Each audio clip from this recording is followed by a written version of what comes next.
Hello my dear friends, welcome to my YouTube channel NB classes. आज हम पढ़ने वाले हैं क्लास 11 केमिस्ट्री का चैप्टर नंबर 2, जिसका नाम है परमाणु की संरचना यानी स्ट्रक्चर ऑफ एटम। ये बहुत ही ज्यादा इंपॉर्टेंट चैप्टर है और ये जनरल केमिस्ट्री के अंतर्गत आता है। और ये चैप्टर आपका मतलब बिल्कुल केमिस्ट्री की नींव है। जैसे अगर हम कोई भी मकान खड़ा करते हैं तो पहले हमें क्या करना पड़ता है, नींव लगानी पड़ती है, नींव बनानी पड़ती है, उसके बाद ही क्या होता है, मकान खड़ा होता है। तो ऐसे ही अगर केमिस्ट्री बनानी है आपको, केमिस्ट्री में कुछ सीखना है तो पहले इसको समझना होगा, परमाणु की संरचना को समझना होगा। और जो पहला चैप्टर था, पहला चैप्टर ऐसा चैप्टर था कि वो सारे चैप्टर में काम आएगा। मतलब वो मैं कहना चाहूंगा कि वो भी जरूरी था, लेकिन उससे कहीं ज्यादा जरूरी ये है। वो वाला चैप्टर आपको जितने भी आगे न्यूमेरिकल के चैप्टर आएंगे वहां पर काम आएगा, लेकिन ये वाला चैप्टर आपको न्यूमेरिकल के अलावा जितने भी चैप्टर हैं पूरी केमिस्ट्री में काम आएगा आपको ये वाला चैप्टर। तो उसको बिल्कुल भी मिस मत कीजिएगा। हाँ, उससे थोड़ी सी ज्यादा वीडियोस की बनानी पड़ेंगी, क्योंकि ये चैप्टर थोड़ा बड़ा है। इसमें हम पुराने समय से लेकर के आधुनिक समय में जो परमाणु को माना जाता है वहां तक पढ़ेंगे सब कुछ। आइए स्टार्ट करते हैं। तो आज मैं आपको बिल्कुल बेसिक बताऊंगा, कोई भी ज्यादा डीप में नहीं लेकर जाऊंगा चीजों को। आइए स्टार्ट करते हैं परमाणु की संरचना। परमाणु को इंग्लिश में क्या बोलते हैं? एटम बोलते हैं। बिल्कुल बेसिक से परमाणु को इंग्लिश में एटम बोलते हैं। अब एटम वर्ड आया कहां से? सबसे पहले आपको पता होना चाहिए कि जो एटम वर्ड है वो कहां से आया। तो भाई एटम वर्ड की जो उत्पत्ति हुई है वो एक ग्रीक शब्द से हुई है। एटोमोस एक शब्द है ग्रीक भाषा का, ग्रीक एक भाषा है, ग्रीक भाषा का शब्द है। तो एटोमोस से क्या बना? एटोमोस से बना भाई एटम, एटोमोस से बना दिया एटम। अब एटोमोस का मतलब क्या है? एटोमोस का मतलब है अविभाज्य। एटोमोस का मतलब क्या है? अविभाज्य। मतलब प्रारंभ में यानी पुराने समय में, पुराने मत के अनुसार वैज्ञानिक क्या मानते थे कि जो परमाणु है वो अविभाज्य है, परमाणु को बांटा नहीं जा सकता। परमाणु एक बहुत ही छोटा सा, ऐसे जैसे मैंने डॉट लगाया, पता नहीं आपको दिख भी रहा है नहीं भी है, तो ये बहुत ही छोटा सा डॉट, इससे भी छोटा मतलब परमाणु है कुछ इस टाइप का। और अब इसको आप और पार्ट्स में तोड़ नहीं सकते हो। क्या माना साइंटिस्टों ने माना कि परमाणु एक बहुत ही छोटा सा पार्टिकल है और उसको आप और ज्यादा पार्टिकल्स में तोड़ नहीं सकते हो। मतलब वो अविभाज्य है, उसको विभाजित नहीं कर सकते हो, वो डिविजिबल नहीं है। और अब पुराने समय में ज्यादा खोज नहीं हुई थी, तो उसके दौरान यही बातें सही मान ली गई कि हाँ भाई सही है। और एटोमोस को सरल करके एटम बना दिया उन्होंने, एटोमोस को सरल करके एटम बना दिया। अब लेकिन सबसे पहले अगर मैं बात करूं तो किसने बात की थी परमाणु के बारे में? तो भाई सबसे पहले दो आदमी थे जिन्होंने बात करी थी परमाणु के बारे में। एक तो थे हमारे भारतीय महर्षि कणाद। कौन थे भाई? भारतीय महर्षि थे एक,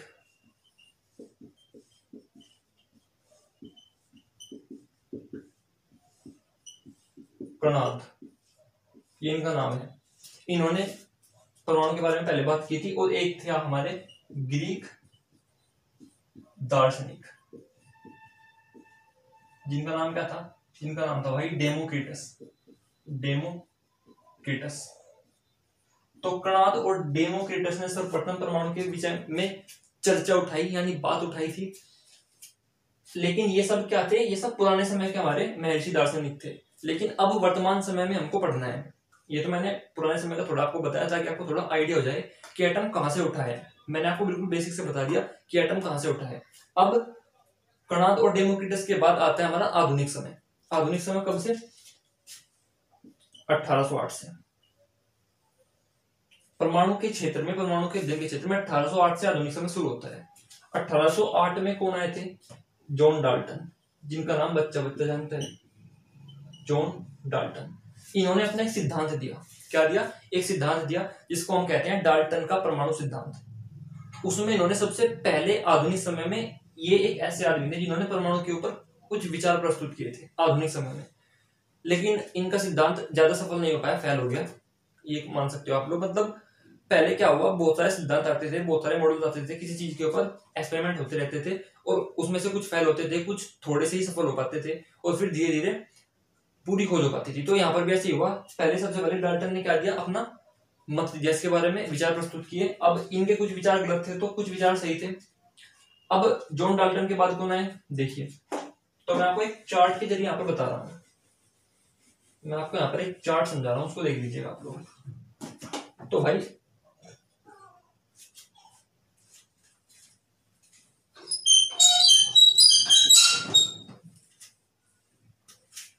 सबसे पहले कौन आए थे? डाल्टन। मैं साइंटिस्ट का नाम शॉर्ट लिखूंगा, 1808 में आए थे, ठीक है। जहां भी ईयर इंपॉर्टेंट होगा वहां मैं ईयर लिख दूंगा अपने आप ही। फिर कौन आए थे? फिर आए थे टॉमसन। कुछ बुक्स में इनको थॉमसन भी लिखा होता है, ठीक है। थॉमसन के बाद कौन आए थे? या फिर आप ईयर रहने दीजिए, क्योंकि आप हिस्ट्री नहीं केमिस्ट्री पढ़ रहे हैं और केमिस्ट्री के अंदर इतनी हिस्ट्री बहुत है। तो डाल्टन के बाद टॉमसन, टॉमसन के बाद कौन आए? टॉमसन के बाद आए गोल्डस्टीन। मतलब इन सब ने परमाणु में कुछ ना कुछ योगदान दिया है। गोल्डस्टीन के बाद कौन आए? गोल्डस्टीन के बाद आए रदरफोर्ड। कौन आए? रदरफोर्ड। अर्नेस्ट रदरफोर्ड इनका नाम है पूरा, अर्नेस्ट रदरफोर्ड। और भाई रदरफोर्ड के बाद कौन आए? रदरफोर्ड के बाद आए थे आपके चैडविक। कौन आए? चैडविक। चैडविक का पूरा नाम क्या है? चैडविक का पूरा नाम था जेम्स चैडविक। और चैडविक के बाद कौन आए? अब यहां तक का बहुत कुछ काम हो चुका था, यहां तक का बहुत कुछ काम हो चुका था। अब चैडविक के बाद भी साइंटिस्ट आते गए, देखिएगा। फिर आए आप लोगों के बोर। इनको कुछ बुक्स में बोहर भी लिखा होता है। क्या लिखा होता है? बोहर। दरअसल यहां पर इसको रखना ठीक नहीं होगा। बोहर के बाद आए थे चैडविक। कौन आए? चैडविक। अब बोहर के बाद कौन आए थे? चैडविक आए थे। अब चैडविक के बाद कौन आए? या फिर आप ये भी कह सकते हो यहाँ पर ये दोनों सेम टाइम पे आए थे, मतलब सेम ईयर में नहीं, लेकिन थोड़ा बहुत एक ही समय पर आए थे। लेकिन फिर भी मैंने बिल्कुल क्लियर कर दिया, पहले बोर फिर चैडविक। और चैडविक के बाद आए आप लोगों के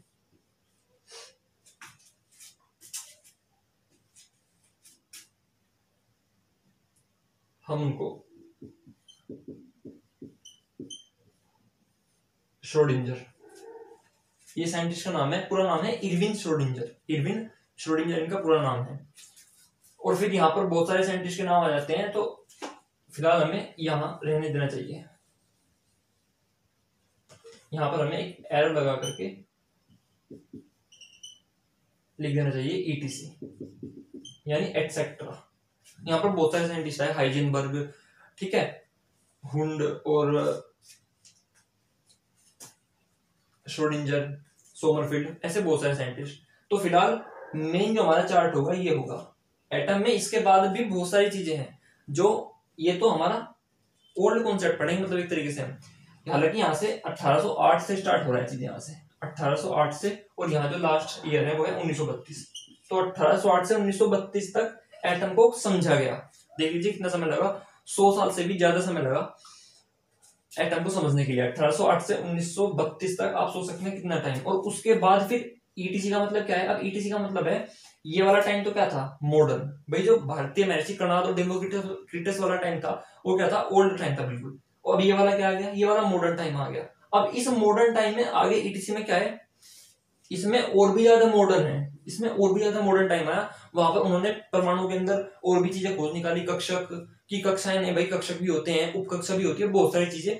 इलेक्ट्रॉन ऐसे घूमता है, इलेक्ट्रॉन पार्टिकल है, बहुत सारी चीजें वहां पर आ गई, तो वहां पर हम पढ़ेंगे। लेकिन फिलहाल अभी ये पढ़ना मेन है, ये पढ़ना मेन है, क्योंकि इन पर आपकी कमांड तभी होगी जब आप पहले 1808 से 1932 तक की कहानी को समझेंगे। और ये आपका बिल्कुल बेसिक हो गया। यहाँ पर भी फिर बहुत सारे टॉपिक्स होंगे, लगभग जितना यहाँ पर पढ़ेंगे आप उतना ही फिर आगे भी पढ़ेंगे। तो ये आपका एटम का पूरा फ्लो चार्ट हो गया एक तरीके से, आपको क्या क्या पढ़ना है पूरे चैप्टर में। मिलते हैं आपसे नेक्स्ट वीडियो में, वहां पर हम पहली वीडियो को पढ़ेंगे, वहां पर हम डाल्टन को पढ़ेंगे, डाल्टन के परमाणु सिद्धांत को वहां पर हम डिस्कस करेंगे। और फिर इसी फ्लो चार्ट के अकॉर्डिंग हम चलने वाले हैं। और ईटीसी में क्या क्या पढ़ना है वो मैं आपको जल्दी बताऊंगा, इसमें बहुत सारी चीजें हैं। तो चैनल को जितना लाइक हो सके और सब्सक्राइब और शेयर जरूर करें। और अपने 11th के आपके जितने भी फ्रेंड्स हैं उन सबको शेयर कर दें, ताकि उनका भी बेनिफिट्स हो सके, क्योंकि नया चैप्टर स्टार्ट हो रहा है। आज केवल इसका फ्लो चार्ट हुआ है, नेक्स्ट वीडियो से मैं इसको स्टार्ट कर दूंगा पढ़ाने के लिए। मिलते हैं आपसे नेक्स्ट वीडियो में, धन्यवाद।